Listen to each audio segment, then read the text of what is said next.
ಮಾನ್ಯ ಅಧ್ಯಕ್ಷರೇ,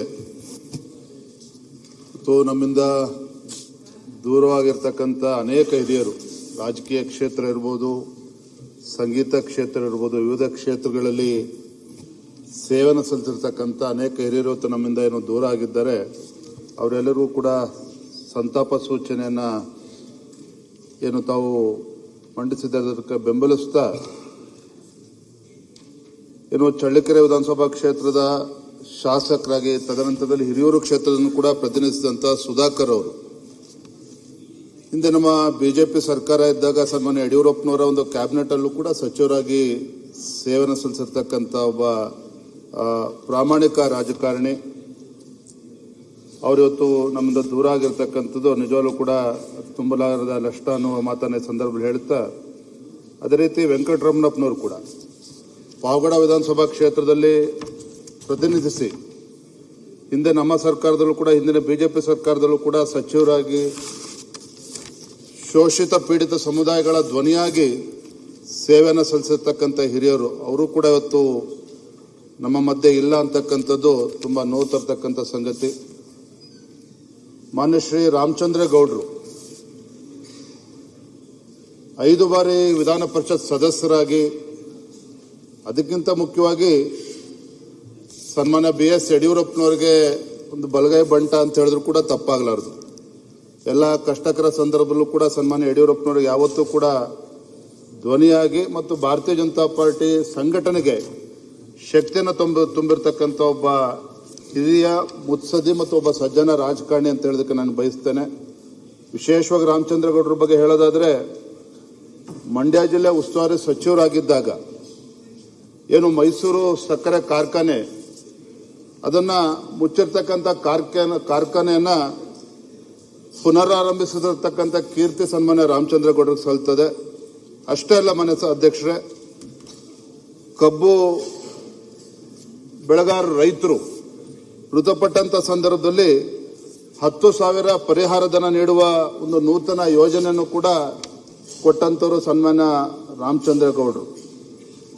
ನಮ್ಮ ಜನಸಂಘ ಕಾಲದಲ್ಲಿ 1970ರಲ್ಲಿ ಬೆಂಗಳೂರು ಮಹಾನಗರ ಪಾಲಿಕೆ ಸದಸ್ಯರಾಗಿ ತಮ್ಮ ರಾಜಕೀಯ ಜೀವನವನ್ನು ಪ್ರಾರಂಭ ಮಾಡಿದಂಥ ರಾಮಚಂದ್ರೇಗೌಡರು ತಮ್ಮ ಕಾರ್ಯದಕ್ಷತೆಗಾಗಿ ಅಂದಿನ ರಾಷ್ಟ್ರಪತಿಗಳಾದಂಥ VV ಗಿರಿಯವರು ಕೂಡ ರಾಮಚಂದ್ರೇಗೌಡರವರ ಬಗ್ಗೆ ಒಂದು ಪ್ರಶಂಸೆಯನ್ನು ವ್ಯಕ್ತಪಡಿಸಿದ್ರು.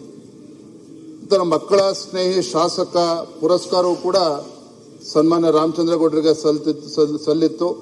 ಅದೇ ರೀತಿ ಅತ್ಯುತ್ತಮ ಸಂಸದೀಯ ಪಟು ಅನ್ನುವ ಪುರಸ್ಕಾರವೂ ಕೂಡ ರಾಮಚಂದ್ರೇಗೌಡರು ಭಜನರಾಗಿದ್ದರು ಅಂತಕ್ಕಂಥದ್ದನ್ನ ಈ ಸಂದರ್ಭದಲ್ಲಿ ಸ್ಮರಣೆ ಮಾಡುತ್ತಾ, ಮತ್ತು KR ಶ್ರೀನಿವಾಸಯ್ಯ ಅವರು ವಕೀಲರಾಗಿ ಮತ್ತೆ ಶಾಸಕರಾಗಿ ರಾಜಕೀಯ ಕ್ಷೇತ್ರದಲ್ಲಿ ತಮ್ಮದೇ ಆದಂಥ ಸೇವೆಯನ್ನು ಸಲ್ಲಿಸಿ, ಶ್ರೀ SH ಪುಟ್ಟರಂಗನಾಥ್ ಅವರಿರ್ಬೋದು, ಅದೇ ರೀತಿ ರಾಯಚೂರು ವಿಧಾನಸಭಾ ಕ್ಷೇತ್ರವನ್ನು ಪ್ರತಿನಿಧಿಸಿದಂಥ ಸೈಯದ್ ಯಾಸೀನ್ ರವರು ಇರ್ಬೋದು, ಅದೇ ರೀತಿ ಯಲಹಂಕ ವಿಧಾನಸಭಾ ಕ್ಷೇತ್ರವನ್ನು ಪ್ರತಿನಿಧಿಸಿದಂಥ V ಶ್ರೀನಿವಾಸರವರು, ಇವರೆಲ್ಲರೂ ಸಹ ವೆಂಕಟಾಚಲಯ ಆದಿಯಾಗಿ ರಾಜಕೀಯ ಕ್ಷೇತ್ರದಲ್ಲಿ ಮತ್ತು ಕೆಲವರು ಸಹಕಾರಿ ಕ್ಷೇತ್ರದಲ್ಲೂ ಕೂಡ ಅವರ ಕೊಡುಗೆಯನ್ನು ನೀಡಿಕೊಂಡು ಬಂದಿರತಕ್ಕಂಥವ್ರು.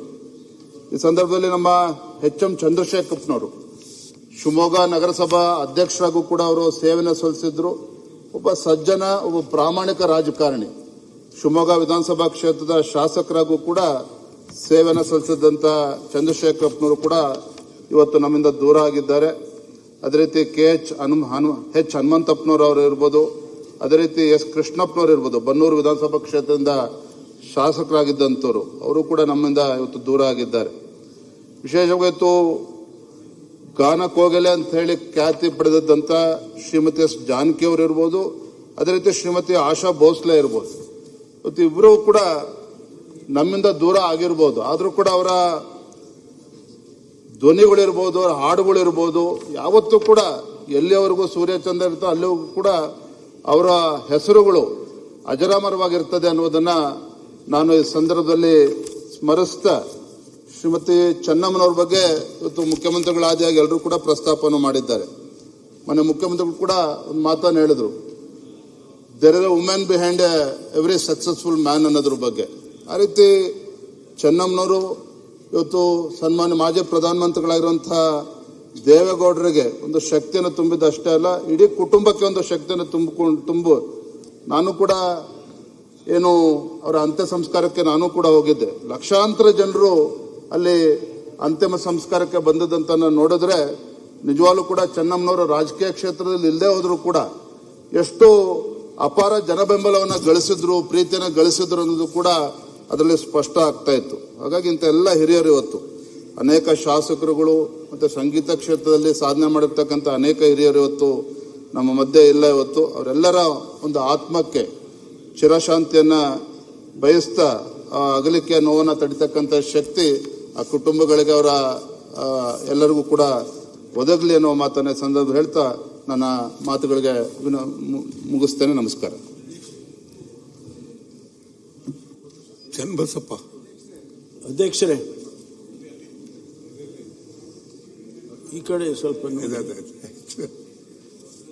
ಆಯ್ತು.